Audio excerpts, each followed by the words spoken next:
O programa a seguir pode conter descrições de extrema violência e não é recomendado para pessoas sensíveis.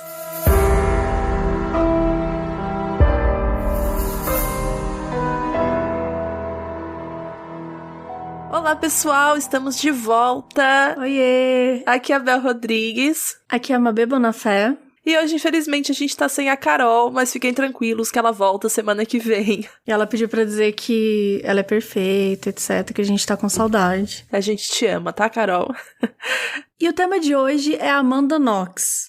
Mas, antes de começar o tema, vocês já sabem, a gente vai aqui citar uma ONG ou um grupo vulnerável para ajudar.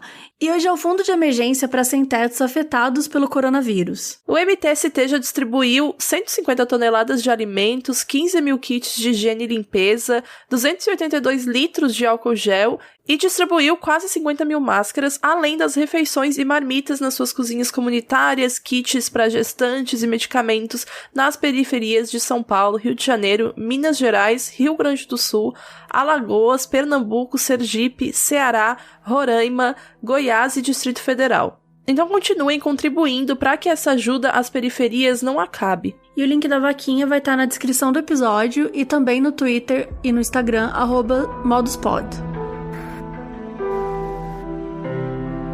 Então vamos para um resumo do que é o caso Amanda Knox. Quem foi Amanda Knox? Amanda Knox é uma americana de 32 anos que, aos 20, durante seu intercâmbio na Itália, foi condenada pelo assassinato da Meredith Kercher, que também era uma estudante, só que britânica e intercambista. E ela dividiu o apartamento com a Amanda. A Amanda passou quase 4 anos na prisão e a sua história é cheia de controvérsias que nós vamos contar hoje. E como sempre, a gente vai começar pela infância. Amanda Marie Knox nasceu no dia 9 de julho de 1987 em Seattle, nos Estados Unidos.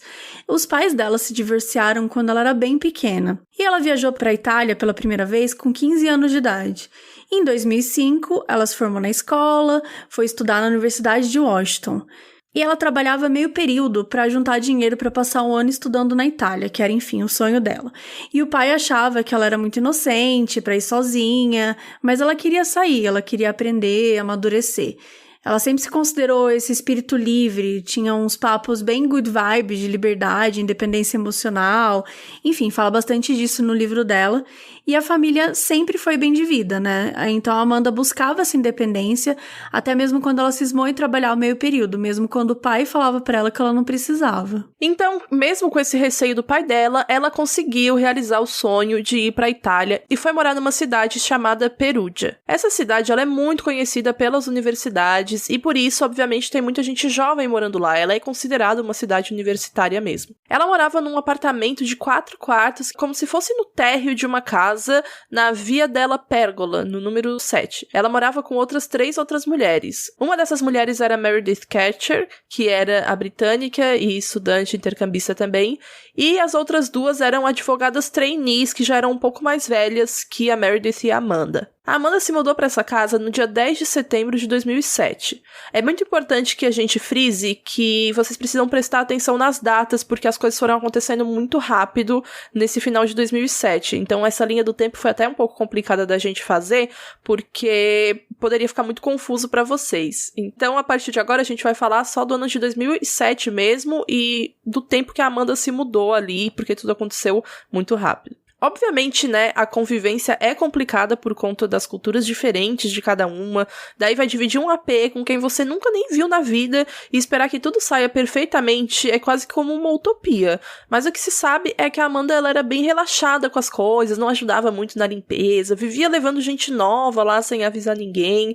E isso é comum porque a Amanda era o oposto da Meredith. A Meredith era tímida, era na dela, super quieta, introvertida. A Amanda era totalmente expansiva, exagerada em tudo, intensa, não parava quieta, vivia fazendo novos amigos, e por conta disso, né, de ser uma pessoa tão extrovertida, ela acabava fazendo uma amizade muito fácil, e então por isso sempre tinha gente nova lá na casa e tal, nunca foi uma coisa vista com maus olhos, vamos dizer assim. A única coisa que realmente reclamavam em relação à convivência além dela, né, às vezes levar a gente sem nem apresentar pras outras meninas e não se tocar sobre isso, era dela ser relaxada, e isso muito se diz da criação, né, porque como a gente falou, ela era super bem de vida, ela tinha tudo lá nos Estados Unidos, enfim, aí ela quis realmente essa liberdade e independência, e as meninas precisavam meio que pagar o pato delas ver como que se convivia com outras pessoas, né. E aí depois de algumas semanas em Perugia, a Amanda arrumou um emprego de meio período num bar chamado Le Chic, que era um cara de um Congo, chamado Patrick Lumumba. Ele era o dono do bar, e a Amanda tinha dito às amigas que um pouquinho tempo depois, tipo um mês depois de estar trabalhando lá, ela ia pedir demissão, porque ele não tava pagando ela direito, um rolê assim, mas o Patrick, ele negou tudo isso depois. Agora a gente vai falar um pouquinho sobre a vida amorosa da Amanda lá na Itália. Então ela se envolvia com vários boys e ela não, né, dizia que não queria nada sério, porque ela queria aproveitar o intercâmbio. Só que esse pensamento ele durou só até ela conhecer um cara chamado Rafael Solecito. Então Rafael e Amanda se conheceram num concerto de música clássica, eles papearam por um tempo, ficaram e a Amanda ficou muito apaixonada. E eles ficaram apaixonadinhos por 5 dias, namorando, fumando maconha enlouquecidamente e transando muito. Até aí tudo bem. E aí, no dia 1º de novembro de 2007, ela disse que ela estava na casa do Rafael, que eles viram um filme da Amélie Poulain. E no meio do filme, o chefe dela mandou mensagem falando que ela não precisava ir trabalhar. E ela ficou feliz, eles fizeram um jantar, ela leu Harry Potter em alemão pra ele, eles transaram e dormiram. Enquanto a Amanda e o Rafael estavam na casa dele, a Meredith tinha saído com algumas amigas e voltou para casa delas aproximadamente 9 horas da noite, de acordo com as câmeras da vigilância. E ela ligou para a mãe nesse horário, mas não foi atendida. Aí, às 9h20, Rafael e Amanda deram play num episódio de Naruto, que tinha a duração de 23 minutos. Gente, sério, é tudo pra mim essa informação. Essa informação é muito específica. E aí, no dia seguinte, no dia 2 de novembro, a Amanda foi andando pra casa e quando ela chegou, viu que a porta estava aberta. A área comum da casa e o quarto dela estavam normais. Ela viu um pouco de sangue na pia, mas ela não achou que era nada demais. Ela disse que era comum as meninas se cortarem, se depilando, ou imaginou que alguém poderia ter se machucado, foi ali no banheiro e tal. Então ela ficou meio de boa com isso. Aí ela tomou um banho e quando ela saiu, ela viu uma mancha de sangue maior no tapete do banheiro. Ela achou estranho, mas aí ela secou o cabelo e até, enfim, foi vivendo a vida normal. Aí ela viu que tinha um cocô no vaso. Tipo, um cocô gigante, ela ficou assim, eita, tem algo estranho. Cara, a gente precisa muito comentar o fato dela achar de boa ter sangue na pia e no chão e ficar impressionada, assim, ó, abismada com um troço na privada. Tipo, assim, prioridade, sabe? Mas eu meio que entendo o rolê também do sangue, porque ela também fala, né, dos piercings, que direto elas sangravam, né, por conta disso. Só que, gente, pra mim essa informação, assim, essa e a do Naruto, eu não tenho condição, sabe? Não tenho condição nenhuma. São muito específicas. Ela chamou o Rafael na hora que tinha visto, né, o cocô lá e falou, meu, acho que tem alguma treta aqui. Eles foram até o quarto da Meredith, tentaram abrir, só que tava trancada. Daí o Rafael chamou a polícia e a polícia arrombou a porta e descobriram lá o corpo dela. Ela tava morta, era uma suspeita de assassinato. Tinha muito sangue no quarto. Ela tava nua, mas tava coberta. Tinha um corte bem profundo na garganta, parecia que ela tinha sido também pega bem forte pelos braços e tinha alguns pequenos cortes no queixo dela. E na ocasião, a Amanda falou que elas não eram melhores amigas, enfim, elas tinham se conhecido algumas semanas antes, mas que ela ficou chocada com tudo, porque elas moravam juntas, enfim, quando iam pra festas elas iam juntas também, mas lá elas dispersavam, ia cada uma pro seu convívio, né, pra falar com seu grupinho e tudo mais. E as pessoas começaram a achar as reações da Amanda estranhas. Falaram que ela não parecia estar de luto, que ela e o Rafael ficavam abraçados demais, se beijando, e muita gente achou isso inapropriado. Tem uma cena que é muito famosa e mostra bastante vezes no documentário, quando você pesquisa sobre Amanda Knox, você vai ver que ela tá abraçada com o namorado, eles se beijam e tal. Essa cena sempre foi considerada muito inapropriada, ou que ela, né, não tava sofrendo. Imagina, você tá dando um beijo de língua num cara enquanto sua amiga tá morta. Então rola bastante julgamento em relação a essa cena e como ela se comportou na hora. O que ela fala no livro dela é que ela não tinha noção das coisas que estavam acontecendo ao redor dela. Tipo assim, quando ela tava abraçada com o Rafael lá fora da casa e tal, foi quando a polícia chegou, eles demoraram a avisar o que de fato tinha acontecido. Tipo, só disseram que tinha sido uma coisa muito bizarra e que era muito brutal, mas não chegaram a dar detalhes, não falaram nada pra eles, sabe? Então o que ela sabia é que a amiga dela tinha sido assassinada, mas que ela não sabia o que tinha acontecido, sabe? Então meio que ela conta que ali ele tava dando um apoio, os dois estavam dando apoio um pro outro, e é muito podre, né? Essa relação que a mídia tem, e as pessoas mesmo de ficarem desesperadas, igual abutres, assim, tipo, fissuradas na expressão de alguma pessoa em relação a como ela tá se comportando diante de um luto ou de uma perda, né? Que não necessariamente ela tá enlutada, porque, enfim, a pessoa, ela demora às vezes a perceber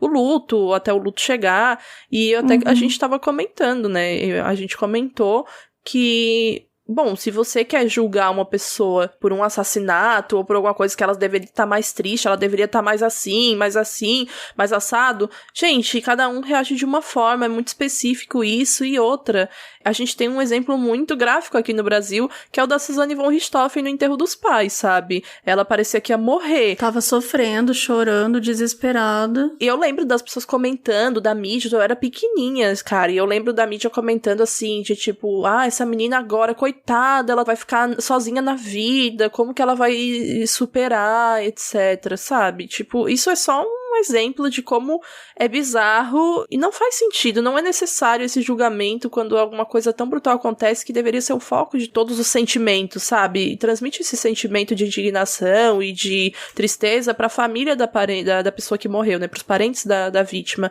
E não pras pessoas que vocês acham que tem que reagir de acordo com como a gente acha que tem. É, isso que você falou é muito legal mesmo de comentar, porque assim, não tem um manual, sabe?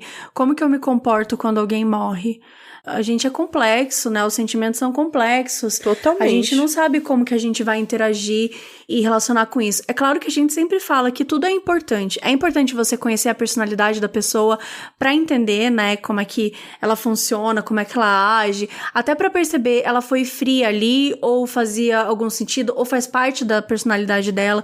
Enfim, né, conhecer uma pessoa e entender um pouco mais ajuda até a estabelecer, até, enfim, o que o John Douglas fala sobre, né, criar os perfis e tudo mais, ele tá investigando a fundo, ele tá conhecendo ali a pessoa, mas a gente não pega coisas, né, randômicas e já necessariamente define, sabe? Isolado, isso não pode ser um motivo pelo qual ela tá envolvida no caso, sabe? Isso precisa estar combinado com outras coisas, tipo, a gente tem prova, a gente tem motivo, enfim, né, várias nuances, mas acho que é importante comentar isso. E aí, partindo para a investigação, o responsável foi o promotor Giuliano Mignini, e durante a investigação foi encontrado o DNA de um homem no corpo da Meredith. Nada foi roubado da casa, e o Giuliano achou que foi uma invasão encenada mesmo, né? Que alguém conseguiu entrar de boa na casa e fingiu que arrombou pra despistar a investigação e a polícia. O Giuliano disse que uma mulher teria participado do crime, e é importante que eu fale que ele falou isso logo no primeiro dia, tá? Que uma mulher teria participado do crime porque apenas uma mulher cobriria o corpo da vítima, que um homem jamais faria isso. Um promotor que estava responsável pela investigação falou isso pra mídia, e até onde a gente sabe, cobrir o corpo tá mais relacionado com conhecer a vítima anteriormente do que ao gênero, né? Se foi uma mulher ou não, se foi um homem ou não, pensando nisso. E eu já achei bizarro num geral, porque, cara, você tá comandando uma investigação que acabou, tipo, de um crime que acabou de acontecer. Você não simplesmente chega pra mídia e começa a falar de quem você suspeita, de quem você acha que é culpado. Pelo amor de Deus, sabe? E muito menos envolve falando que tem uma mulher envolvida, sabendo do que já estavam comentando sobre a Amanda Knox. E a polícia achou que podia ser um crime sexual e que poderia ter sido cometido por mais de uma pessoa por conta de toda a brutalidade envolvida. Então, 2 dias depois do crime, a Amanda voltou pra casa, né, delas, que elas dividiam, pra analisar se tinha alguma faca da casa faltando.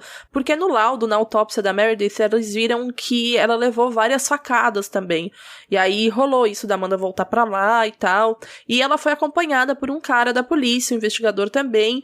E o cara falou depois, posteriormente, que a Amanda tava super estranha, que ela ficava batendo na própria orelha, como se ela tivesse, tipo, lembrado de algum som, de algum barulho. e que por conta desse comportamento dela nessa volta pra casa, ele começou a desconfiar e suspeitar dela, achou ela muito estranha e que aquele comportamento não era normal. E aí, por conta disso, ele foi avisar todo mundo, né, da polícia, da investigação, e no terceiro dia depois do crime, eles grampearam o telefone da Amanda e do Rafael. Ela conversou com uma amiga sobre o Rafael, depois ela contou que foi à delegacia, que teve um dia horrível, que tava vivendo, assim, um pesadelo, que ela não tava tendo noção das coisas, sabe? E a amiga dela... Ai, gente, assim, a amiga dela chega e simplesmente fala pra ela lembrar que ela tá na Itália com um cara que ela gosta, pra ela tentar esquecer isso. Tipo, num geral, a impressão que me dá é que 99% das amizades da Amanda, da época, eram totalmente superficiais. E quando eu tava lendo o livro dela, eu pensava várias vezes, caramba, será que eu era assim fútil e sem noção quando eu tinha 19 anos? Sabe, que era a maioria da idade das amigas dela? Porque é muito real aquilo que ela mesma fala no livro, de que ela era uma menina super mimada pelo pai, por isso que ela queria meio que se desprender e tal. Enfim. Eu fui puxado que é bem sensível, né, o jeito que a amiga dela comentou e tal. E às vezes era o jeito dela também de tentar animar a menina, mas, né, bem feliz os comentários. E antes de continuar, a gente vai falar sobre quem era o Rudy Gued, porque isso é bem relevante para a história e a gente precisa apresentar ele para além do, abre aspas, ele já tinha passagem pela polícia, fecha aspas. Por isso, a gente fez esse tópico aqui antes dele ser introduzido de fato no crime, o porquê que ele também está envolvido em todo esse rolê da investigação. O Rudy, ele era um imigrante da Costa do Marfim e a família dele se mudou para Perúdia quando ele tinha só 5 anos. Apesar das informações sobre a vida dele serem bem dispersas e ser difícil de achar coisas sobre a vida dele, a gente soube que aos 15 anos o pai dele abandonou ele e ele teve que procurar alguém para adotá-lo. E ainda bem que uma família italiana fez isso, então por isso ele foi morar junto com eles. Mesmo não sendo estudante, o Rudy sempre estava junto com o pessoal das universidades, porque além de Perúdia ser uma universidade universitária, ele tinha mais ou menos a idade da galera, então era algo que acontecia naturalmente mesmo. As informações sobre a vida do Rudy, como eu falei, são sempre contraditórias, mas o que se sabe a mais sobre ele é que na época do crime ele já tinha passagem pela polícia por furto e por invasão de propriedade. E aí um dia, no meio de outubro, as meninas estavam voltando para casa de madrugada, lá pelas 2 da manhã, e trombaram com o Rudy. Acabaram conhecendo ele e ele disse que conhecia a Amanda e as meninas de vista por conta das festas e tal, que elas sempre estavam nas festas. E como um grupo de jovens homens italianos morava embaixo do AP delas, esse é muito complicado de falar assim, pra vocês imaginarem de uma forma mais gráfica, mas eles moravam como se fosse num lote mesmo, sabe? Em que tinham várias casas e mesmo sendo uma perto da outra, como se fosse casa geminada, eles não eram tão próximos, tipo, por exemplo, quem entrava na casa das meninas não necessariamente conseguia entrar na casa dos meninos também e tal, mas o estacionamento era de todos eles, então eles conseguiam ter uma noção melhor de quem visitava um e quem visitava outro.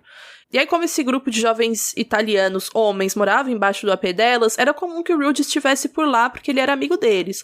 Só que ele nunca foi convidado pro AP das meninas, sempre só lá com os caras. E aí, no dia 20 de outubro, a Meredith e a Amanda elas foram num festival chamado Eurochocolate, que foi quando a Meredith acabou ficando com um dos italianos que morava ali perto delas, né, no mesmo lote, o Giacomo Silenzi. O Rudy foi na casa dos caras no mesmo dia mais tarde. E no dia 25, que foi quando a Meredith e a Amanda foram no concerto de música clássica, rolou o envolvimento da Amanda, né, com o Rafael, que a gente já contou. Mas é importante que a gente diga que no dia 20 de outubro, a Meredith teve esse envolvimento, né, ela ficou com o Giacomo, que era o italiano que morava ali no mesmo lote. Aí vamos pro 5º dia após o crime. Então, o Rafael foi chamado na delegacia e a Amanda Knox não, mas ela foi mesmo assim. Eles foram bem grudinhos. E eles perguntaram onde que ele estava e eles não ficaram satisfeitos com a resposta de que ele estava com a Amanda em casa. E um dos policiais começou a apertar, né, falar bastante, tal, falou que a Amanda era uma vadia, que ela mentiu, que ela não ligava pra ele, não se importava, que a situação dele estava bem ruim, então ele mudou a história. E ele começou a falar, ele disse que a Amanda não estava comigo, ela voltou somente 1 da manhã. E aí, pegaram o celular dela pra olhar e eles acharam uma mensagem que ela tinha mandado pro Patrick, né, que era o chefe dela, dizendo, certo, nos vemos mais tarde, boa noite. E aí a polícia falou que isso significava que ela estava indo ver alguém, né, que ou ela estava ou do lado da polícia ou do assassino, né, mandou de que lado você tá. E ela disse, né, o que tá acontecendo, começa a chorar e tal. Aí um policial dá um tapa na cabeça dela, falando pra ela se lembrar, e ela meio que surta, assim, sabe? Ela sentiu que ela meio que deu uma surtada nesse momento. E ela, né, começou a tentar lembrar as coisas, vivendo todo dentro daquela pressão, e ela acha que se lembrou que o Rafael a matou. Aí ela fala que ela lembra da casa, do Patrick, de ouvir gritos da Meredith, e que só podia ser da imaginação dela, do que teria acontecido. E aí o promotor decide prender os 3, que é o Patrick, o Rafael e a Amanda. E eles deram uma coletiva pra imprensa falando que tinham resolvido o caso. Né? É importante frisar que a mídia já estava surtada nesse caso, e era comum, enfim, era realmente bizarro, né, acontecer isso em Perugia, e não era uma cidade muito grande, o crime foi muito brutal, assim. Só que a imprensa, ela tava fazendo uma cobertura sensacionalista 24 horas por dia. E não é só a imprensa italiana, mas a britânica e a americana também. E aí, uma amiga de Meredith disse pra Amanda, espero que ela não tenha sofrido muito. E a Amanda respondeu, claro que ela sofreu, a garganta dela foi cortada. E essa frase foi muito usada, né, para as pessoas falarem um pouco sobre a frieza dela, por ela ter comentado isso, respondido isso pra amiga da Meredith e tal. Tudo começa a ficar um pouco bizarro porque ainda piora, tá, gente? Mas eu acho muito importante a gente falar sobre o Rafael simplesmente ter falado, ela não tava comigo, voltou só 1 da manhã. Sendo que, assim, a polícia já tinha acesso ao computador dele, né, que eles falaram que estavam juntos e tal. Eles tinham testemunhas, no caso, tinham álibis de que a Amanda tava pelo menos até umas 10 da noite na casa do Rafael, porque ele recebeu algumas visitas, e essas visitas falaram, os 2 estavam lá, eles até convidaram pra entrar, mas enfim, eu não quis. E também o fato de que aquilo lá que a gente falou deles darem play em Naruto, e depois no Amélie Poulain, tudo isso foi registrado mesmo no computador. A última coisa que se sabe é que eles assistiram um episódio inteiro de Naruto, sabe? Então, pelo menos até umas 10 da noite, eles ainda estavam na casa do Rafael. Então, assim, a polícia, ela não tava nem aí pra essa informação. Ela simplesmente queria chegar e falar, resolvido o caso, e é isso, sabe? O promotor decidiu prender os 3, simplesmente porque a Amanda tava totalmente fora de si, dando um depoimento pra polícia, sabe? Totalmente, sabe? No meio de... Super vulnerável, né? Sim, a gente já viu aqui, né, várias vezes, de quando os policiais começam a pressionar, investigadores começam a pressionar bastante a pessoa a falar, e ela começa a admitir coisas que às vezes nunca fez. Claro que eu não tô dizendo aqui que, nossa, a Amanda admitiu sem nunca ter feito, mas sim que é bizarro você exigir que ela tenha um depoimento consciente dos atos dela, enquanto ela tava, assim, claramente no meio de um surto. Todo mundo que tava lá percebeu isso, até mesmo policiais. Então, querer que ela fale tudo conscientemente, tudo que tava na cabeça dela naquele momento, falar que já sabia que o Rafael entregou ela, e aí ela começar a falar que lembra de ouvir, talvez, uns gritos da Meredith, tipo, gente... sabe? Muita coisa, né? Não, e levar um tapa na cabeça, né? Tipo, imagina, você tá tentando lembrar de uma situação, você tá surtada. Sozinha, né? Importante falar também. Porque, né, ela tava no intercâmbio, então, assim, não tinha nenhuma pessoa que, teoricamente, ela poderia se sentir segura ali com ela. O Rafael, ela tinha acabado de conhecer, né? Tava vivendo uma coisa com ela e ele já tava falando que ela tinha chegado só 1 da manhã, por exemplo. Então, assim, né, existia ali uma questão entre os dois. E nem advogado. Esse depoimento que quiseram que ela desse foi porque ela acompanhou o Rafael, sabe? Aí decidiram, não, você vai dar um depoimento aqui agora, então. Então ela não estava acompanhada de advogado, nem nada disso. E é o que a gente sempre fala, nunca fale nada sem ter um advogado do lado. Então, na prisão, né, ela conversou com a mãe e a mãe contou que, enfim, virou um caso internacional, que tava, né, chamando muita atenção e tal. E ela disse que não tinha nada a ver, que ela não sabia o que aconteceu com a Meredith. E que ela ficou muito intrigada com o Rafael ter mentido que ela não tava com ele, mas que ele deve ter sido pressionado. Daí acharam uma foto da Amanda com uma metralhadora, tipo de museu, assim, sabe? E uma foto do Rafael fantasiado de múmia. E colocaram na capa do jornal. Que, né, falando que ele tinha uma coleção de facas, que eles foram comprar calcinha 2 dias depois da amiga ter morrido, e que na loja eles falaram sobre como fizeram sexo na noite anterior.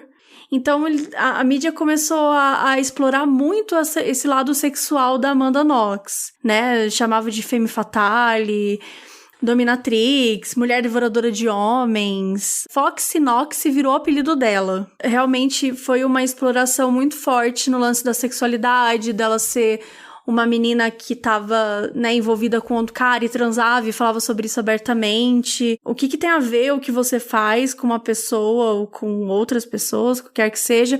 O que isso diz sobre você ser uma assassina ou não, né?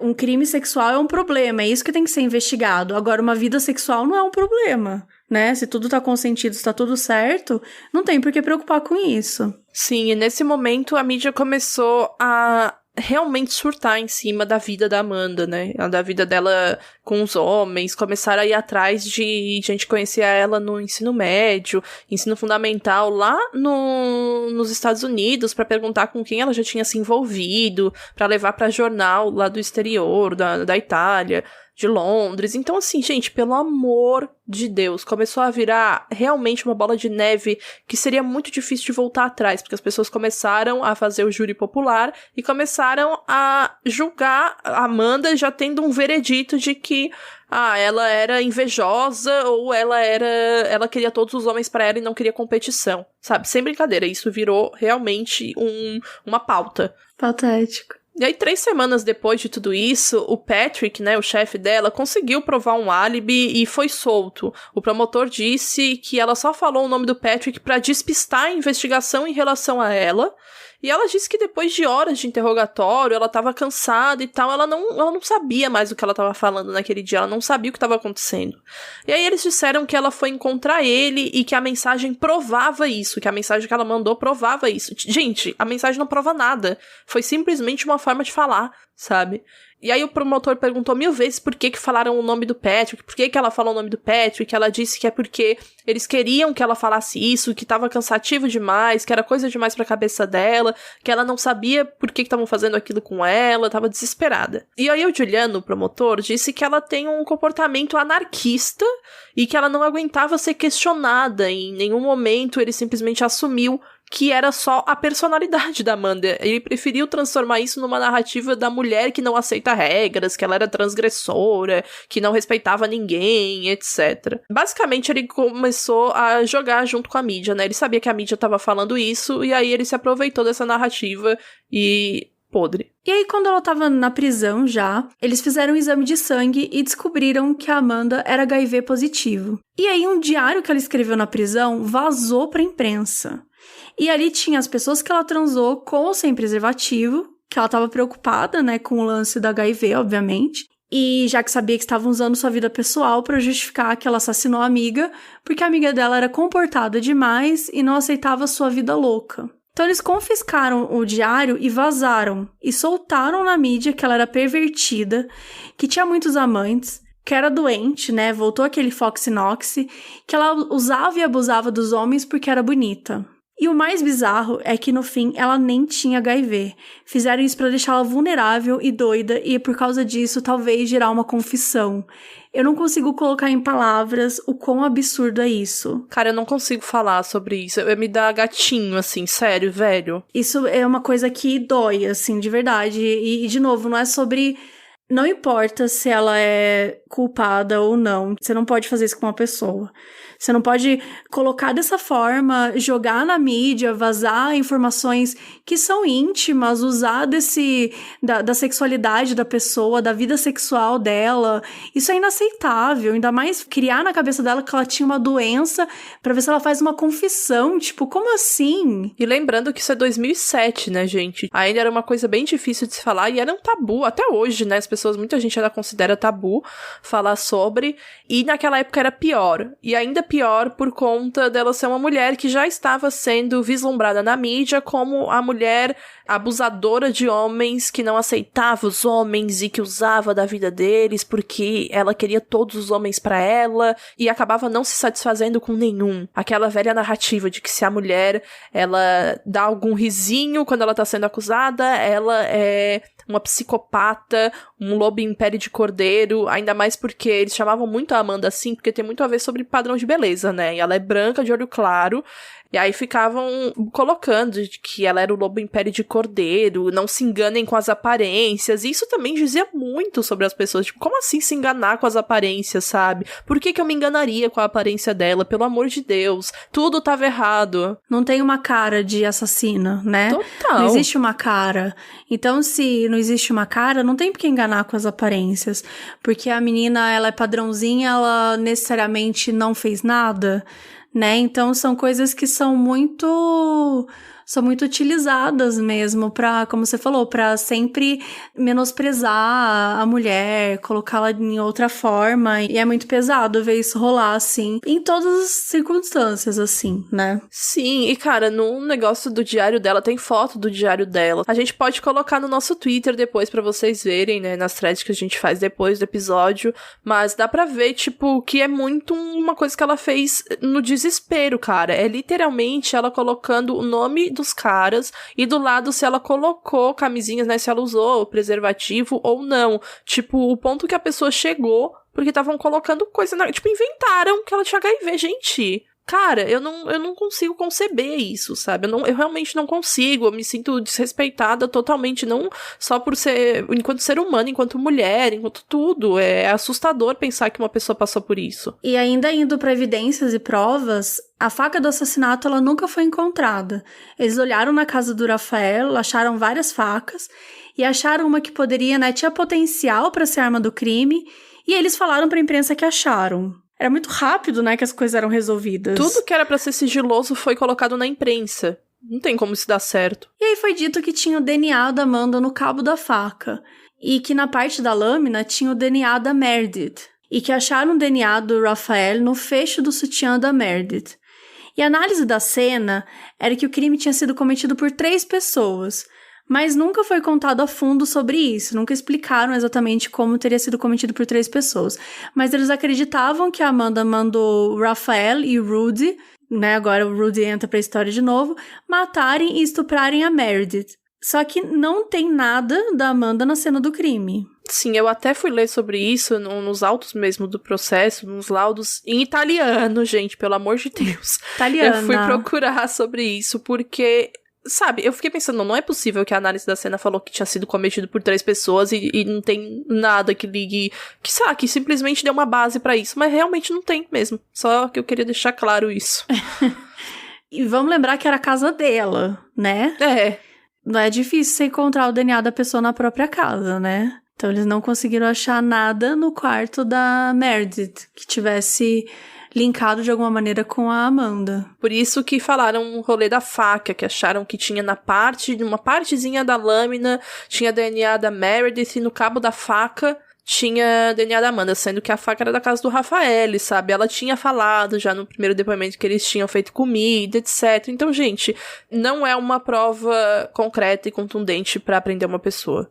E aí a gente vai pro DNA do Rudy e pra versão dele, e por que que o Rudy entra nessa história. Foi encontrado o DNA do Rudy praticamente na casa inteira das meninas, bem como pegadas que provaram ser dele também. Ele disse que ele conheceu a Meredith melhor na noite anterior ao crime, que eles tinham marcado de se encontrar e que acabou indo pra casa dela, mas que eles não tinham transado porque eles não tinham camisinha. As amigas mais próximas da Meredith acharam estranho o depoimento porque tinham certeza de que a Meredith contaria pra ela, né, assim, sobre esse date. Também porque ela tava super apaixonadinha pelo Silenzi. Vocês lembram aquele cara, né, que ela tinha ficado uns dias antes, lá no dia 20 e tal. O Rudy, ele contou que enquanto ele tava na casa com a Meredith na noite do crime, ele foi no banheiro e ele ouviu um barulho, tipo, muito, muito alto. E depois ele viu um cara correndo e viu que a Meredith tava sangrando e que o cara tava coberto de sangue e também esse sangue foi pro Rudy. Ele não explicou isso de uma forma certa, tá? Porque ele disse, né, que tentou ajudar a Meredith e por isso o sangue ficou inteiro nele. E aí ele decidiu fugir de lá por medo de ser acusado de algo. Ele falou várias vezes que a Amanda não tava lá, que ela não tinha nada a ver com isso, que a única coisa que ele sabia a mais dela é que a Meredith, na hora que eles chegaram em casa, ficou pistolaça porque ela notou que faltava dinheiro na carteira e disse que devia ser coisa da Amanda, que a Amanda era folgada e tal. E detalhe, gente, o Rudy, ele já estava fora do país quando o DNA dele foi encontrado. A sorte foi que eles conseguiram levar ele para a Itália, né? Ele contou, depois quando chegou, que ele pegou um trem errado, que ele queria visitar uma tia para contar do que tinha rolado, porque ele estava com medo de ser envolvido nesse rolê da Meredith. E ele foi parar na Alemanha por conta disso. Ele disse que o trem foi errado, que ele foi parar na Alemanha. E essa tia, né, morava ali perto. E aí agora, gente, tem bizarrices que precisam ser contadas e o negócio fica mais bizarro ainda, tá? Entre 10 e 10 e meia, na hora que a polícia acreditava que tinha sido cometido o crime, uma mulher chamada Elizabeth recebeu uma ligação falando que é pra ela ficar longe do banheiro da casa dela porque lá tinha uma bomba. Literalmente foi isso. Ela obviamente chamou a polícia pra contar sobre isso e eles então foram lá fazer uma ronda, ver o que estava acontecendo. Eles deram uma olhada e viram que não tinha nada. Só que ela deveria fazer um BO no dia seguinte pela manhã. Aí ela acordou plena e a filha dela chamou ela falando que tinha achado um celular aleatório no quintal da casa. Como ela já estava indo fazer um BO, ela aproveitou para levar o celular e falar que, né, a filha encontrou ali no quintal, que ela nunca tinha visto esse aparelho, que não sabia quem era. A polícia traqueou, fez os paranauê tudo e descobriu que o celular era da Filomena, uma das amigas da Meredith que morava com ela e com a Amanda. Depois disso, a tal da Elizabeth recebeu uma ligação da filha falando que encontrou outro celular também no quintal deles. E perguntou se era para levar para a polícia. E aí, a Elizabeth, né, a mãe da menina, confirmou, era para levar lá. Ela já estava lá e não queria nada, né, não queria se envolver em nada mais que isso. Só que enquanto a menina estava indo para lá, o celular recebeu uma ligação da Amanda Knox. E o celular que foi achado, né, esse que recebeu a ligação, era da Meredith. Isso confirma a primeira versão que a Amanda contou, falando que achou estranho, o banheiro tá sujo e a porta da Meredith tá trancada, que ela ligou pra Meredith, né, ligou pras meninas e que ninguém atendeu, por isso que ela acabou ligando e voltando pro Rafael pra eles voltarem lá pra casa e aí o Rafael chamar a polícia e tudo mas o que a gente já contou. Mas assim, gente, quão bizarro é esse rolê? E enfim, com todo esse rolê foi decidido então que separariam os dois processos. E no julgamento do Rudy, ele mudou boa parte do depoimento inicial e ele afirmou que viu a Amanda saindo da casa. Isso tudo, né, enfim, óbvio que ele falou depois de ver e saber como a mídia estava retratando o caso. E por conta do DNA espalhado praticamente na casa toda, ele foi declarado culpado e sentenciado a 30 anos de prisão. Com a apelação, a sentença foi para 16 anos. Tudo chegou a ser noticiado, mas a mídia cagou para os trâmites do processo e julgamento que não envolviam a Amanda, né? Então isso não era uma coisa que eles se importavam muito. Não dava clique para eles. Não dava clique, exato. Amanda e Rafael foram julgados 2 anos depois, juntos, e condenados a 26 e 25 anos, respectivamente. Deram um ano a mais para Amanda por conta da falsa acusação dela contra o ex-chefe, o Patrick, que a gente já tinha comentado. E o promotor passou a ser antiprofissional e antiético no meio do processo todo. Eu não sei se foi no meio do processo, se foi, sei lá, muito antes. Talvez por estar convicto, né, da culpa da Amanda, sem provas contundentes, ou talvez por querer a atenção da mídia. Mas é fato que ele dava entrevistas e estampava a manchete falando coisas bizarras, como assim, não há dúvida da culpa do casal. Isso tem uma coisa que a gente, né, viu nessa história toda, é que tem dúvida. E aí tá, tamo lá 4 anos depois do crime, em junho de 2011, é o início do julgamento da apelação dos dois, e eles contrataram uma investigação independente. É importante falar que eles estavam presos, tá? Desde 2007 e até 2011, até o julgamento de fato. E aí o perito, ele ficou horrorizado com a quantidade de contaminação na cena do crime. Tem, tipo, imagens, vídeos de muita gente entrando e saindo do local, sem o macacão, né, limpinho, ou roupas apropriadas pra isso, sem luva, sem sapato específico. É um dia normal. E aí, por conta dessa investigação independente, foi reanalisado o sutiã da Meredith e a faca que tinham dito que estavam com o DNA dela, mas esconderam totalmente isso dos próprios peritos.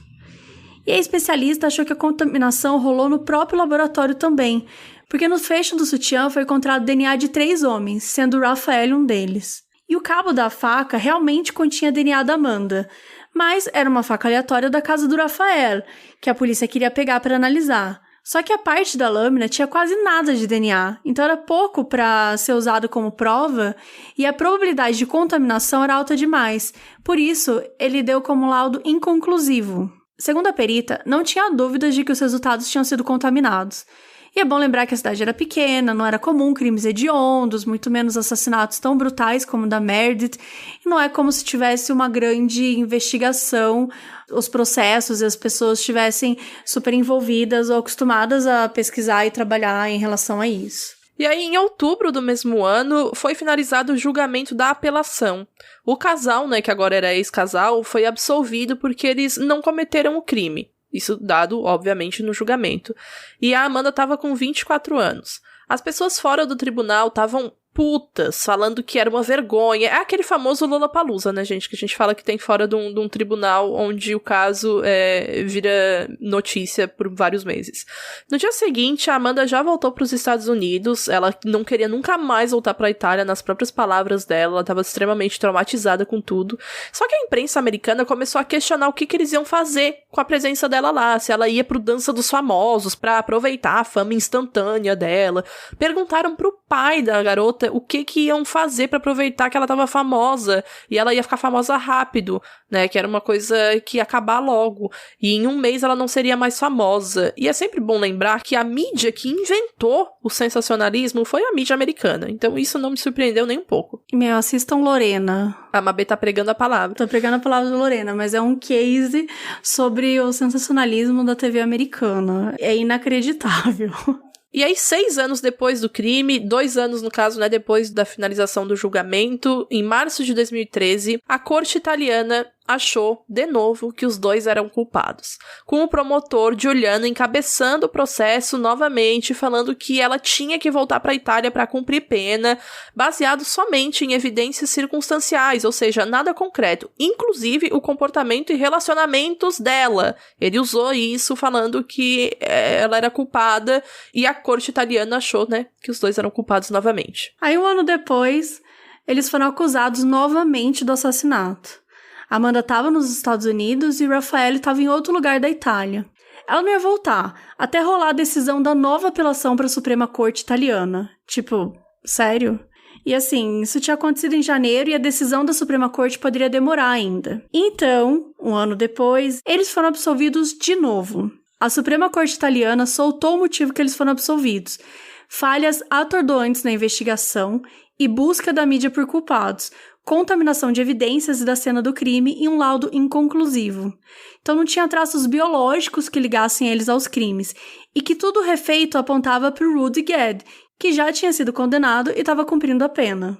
Então assim, em 8 anos foram 2 condenações e 2 absolvições. Sem nenhum traço biológico que ligasse eles aos crimes. E aí a gente pode comentar um pouco também sobre aquele tal de Nick, né, que é aquele jornalista patético que a polícia ficou obcecada com as teorias absurdas que ele criava. Esse próprio Nick, ele não acredita nesse julgamento pela mídia, que não existe essa condenação pela mídia, e ele fala disso. Só que olhando agora, né, de volta pro caso, ele fala que realmente umas coisas que ele divulgou eram completamente inventadas. E ele diz, abre aspas, não podemos fazer nada. Reportamos o que nos dizem, não dava tempo de checar de novo, fecha aspas. Ou seja, ele não queria que os rivais passassem na frente dele, então ele só inventava uma notícia, né, entre aspas, porque não é uma notícia, é uma coisa, enfim, é um boato, e soltava numa manchete como se fosse uma super informação do caso. E ele encabeçou muito do que foi falado da Amanda na mídia, principalmente o Foxy Knox, foi ele que deu esse apelido, e, ai gente, que nojo, sabe? E o promotor, ele fala assim, tá, eu acho que houveram alguns erros, mas faz parte da natureza humana. Se eles são inocentes, que possam esquecer o sofrimento que passaram. E se são culpados, que a justiça que não é da terra possa julgá-los. Um julgamento sem apelação, um julgamento final. A Amanda fala no doc que as pessoas amam monstros e quando têm a chance querem vê-los, que as pessoas projetam os seus medos, querem a confirmação de que eles sabem quem são as pessoas ruins, e não são eles. Talvez seja isso, todos temos medo e o medo deixa as pessoas assustadas. E ela fala, até em parte do trailer dela, ela tá, né, o tempo todo no documentário, ela faz alguns depoimentos e tal, e ela fala, ou eu sou uma psicopata, ou eu sou você. E aí hoje, o final do documentário dela até mostra que ela se formou em Direito em 2014 e defende pessoas que foram erroneamente acusadas. O Raffaello, ele tem uma empresa de internet em Bari, na Itália, e ele atua como perito de programas de TV. O Giuliano foi promovido para promotor federal. E o Nick, ele ainda trabalha como jornalista, só que agora ele estava no The Sun. E combina bem com ele, né? o tipinho do The Sun. O Rudy Guedes, ele conseguiu um dia, né, que é um dia livre da prisão, e ainda afirma que é inocente, que não tem nada a ver com o caso. Agora imagina se você chega em casa, o seu colega de quarto tá lá morto e depois te acusam de você ter matado ele. Você vai preso, você do nada aparece em programas de TV que os apresentadores te fazem perguntas ridículas, o seu nome fica manchado pra sempre, um monte de gente tá te xingando tanto na internet quanto em todo mundo. Deve ser horrível essa sensação, imaginar isso, você simplesmente passar por um falso laudo de que você tem HIV, sabe, positivo, e fazerem isso de propósito pra você se sentir vulnerável, pra você se sentir que você tá na mão do sistema, sabe? E na visão do Raffaello, imagina você conseguir ficar com uma mina há 5 dias, vocês estarem super apaixonados, a colega de quarto dela é assassinada e você do nada vai preso por 4 anos e 6 meses deles, você fica na solitária, sem explicação nenhuma pra esses 6 meses na solitária. Eu não tenho como dizer, né, se a Amanda tem culpa ou não, se eles têm culpa ou não, mas claramente a investigação foi péssima, a cobertura da mídia piorou bastante a situação da Amanda, a situação do Rafael, mas principalmente da Amanda, e quando é inconclusivo, quando as dúvidas são maiores do que tudo que a gente tem de verdade e de evidência concreta, você não pode condenar uma pessoa à prisão, porque você não sabe se ela tem mais culpa do que inocência. Tem muita gente que realmente é condenada que, enfim, a gente já falou de várias pessoas, né, de vários casos de pessoas condenadas injustamente, eu já falei também lá no canal, mas a partir do momento que você não tem ciência das coisas, você não tem noção e certeza das coisas, você não pode condenar uma pessoa, principalmente se você, né, é promotor, você tem que fazer o seu trabalho não é falar.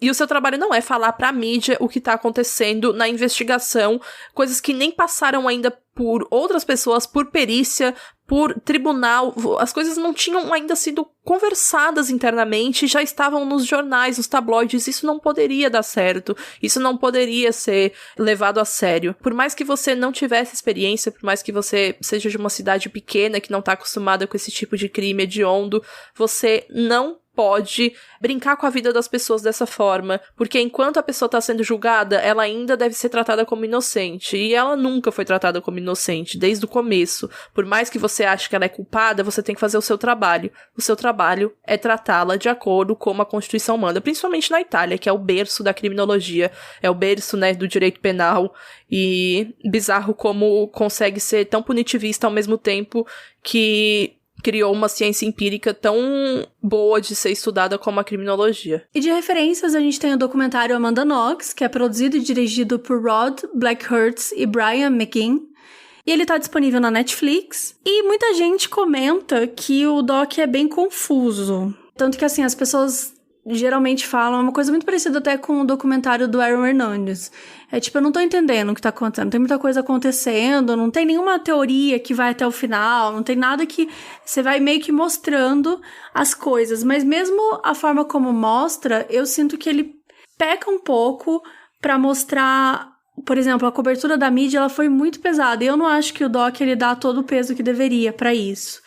Mas a parte de trazer um pouco das entrevistas, trazer um pouco, enfim, dos comentários das pessoas, trazer até um pouco... Eu gosto muito de ver vídeos da época, sabe? Pra entender um pouco melhor. Quando a gente tem uma noção de como é que era a casa delas, né? Tipo, mas todo mundo morava junto. Enfim, quando você olha a casa, que muita gente fala assim, nossa, se eu chegar, imagina, chegar na minha casa e a porta estiver aberta, eu já vou ficar assustada.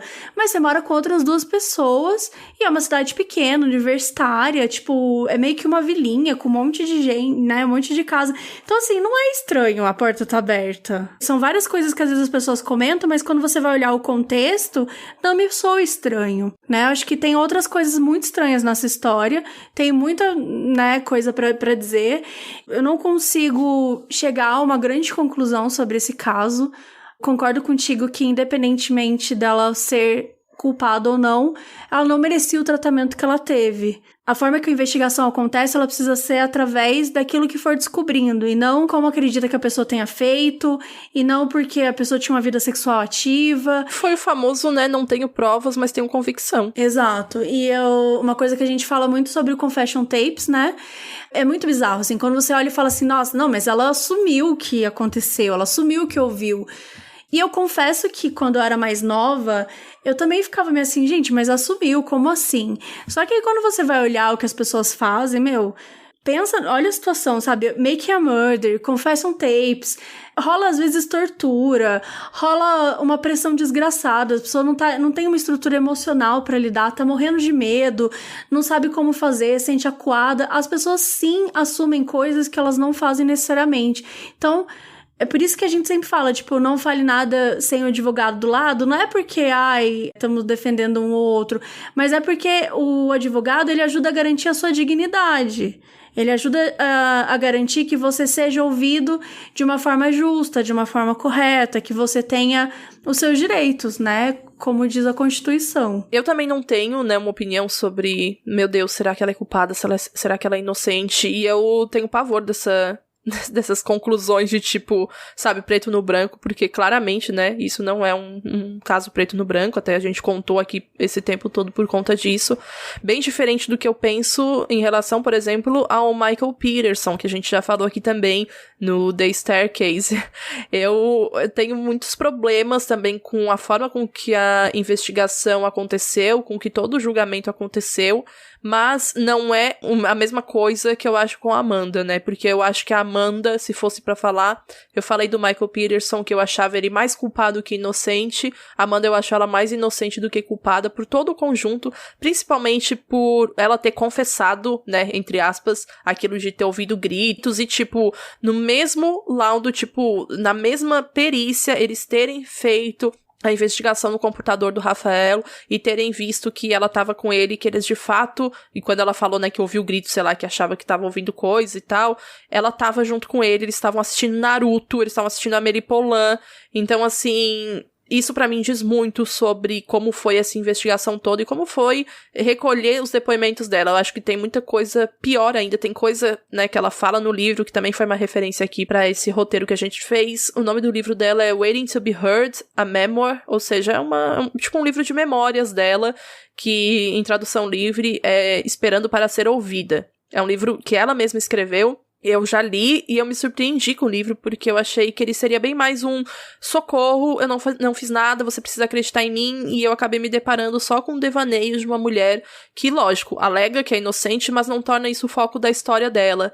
Ela fala muito sobre como ela foi julgada por todos os trejeitos, gestos, expressões e afins, e que até o momento do julgamento não acreditava de verdade que ela poderia ser presa, o que justifica muito ela tá sempre meio off do que estava acontecendo em todos os vídeos, em tudo isso, ela realmente não acreditava. E também nesse livro ela fala sobre um pouco assim como foi recolherem, né, os depoimentos dela, sobre algumas torturas que ela teve que passar. Uma das torturas que a gente comentou, o rolê de terem inventado que ela era HIV positivo. Outras torturas pequenas, entre aspas, como ficar dando tapa, né, torturas mais físicas, ficar dando tapa, ficar empurrando ela, empurrando as costas, falando desembucha, fala de uma vez, você vai perder tudo o que você tem, você já tá perdendo, você já não tem mais ninguém, nem a sua família acredita em você, esse tipo de coisa super leve pra se falar pra uma pessoa, né, que tá sendo acusada de alguma coisa e que acabou de perder uma outra pessoa que ela convivia. Enfim, é um caso bem bizarro, bem complexo. Até a gente aconselha, né, vocês a procurarem mais sobre também em relação ao documentário. E se você entende de inglês, super recomendo o livro dela. É realmente muito bom, muito esclarecedor em alguns momentos pra mim. Até mesmo quando ela fala de coisas nada a ver, assim, tipo, como ela gostava de Agatha Christie, como ela gostava de histórias de investigação, mas que ela nunca achou que realmente acontecia de tal forma, e com ela aconteceu 10 vezes pior, etc. Gente, a Amanda Knox, ela tem um podcast de True Crime. Chama The Truth About True Crime. E eu ouvi muito tempo atrás, mas eu lembro que eu até tinha gostado.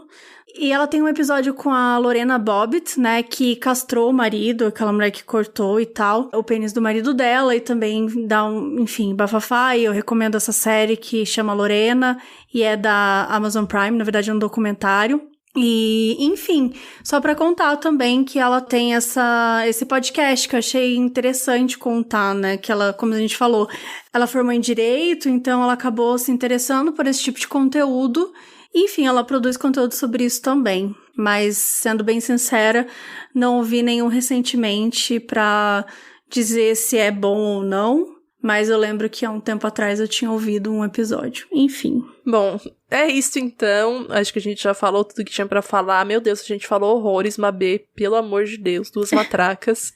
2 matracas. Mas é que realmente esse caso é interessante, assim, de falar o máximo possível pro pessoal ter bem esclarecido, né, o que aconteceu, enfim. A gente vai ficar por aqui hoje, então. Não se esqueçam de acompanhar as nossas redes, @moduspod, tanto no Twitter quanto no Instagram. Lá a gente sempre comenta um pouco mais, a gente faz threads, né, no Twitter sobre o caso. Lá a gente vai botar também fotos que a gente comentou aqui do que rolou. Então nos acompanhem por lá. Muito obrigada por terem ouvido até aqui. Carol Moreira, você faz muita falta, a gente te ama muito, tá? Muita saudade de você, amiga. Espero que você ouça esse episódio. A gente vai saber se tu não chegar no final, hein? Pelo amor de Deus. Carol, se tu chegou aqui nesse final, twitta, amo as meninas do Modus, tá? Ai, vamos ficar de olho nisso. Esse é um teste. Esse é um teste. Público, por favor, vamos compactuar com isso. Obrigada, gente. Até o próximo episódio. Um beijo. Tchau, tchau. Modus Operandi é escrito e apresentado por Bel Rodrigues, Mabê Bonafé e eu mesma, Carol Moreira. Esse episódio foi editado por Eduardo Sushi. Nossa música foi criada por Leandro Neco e Léo Braga. A nossa identidade visual foi criada por Banjo e quem cuida das nossas redes sociais é a Mabê.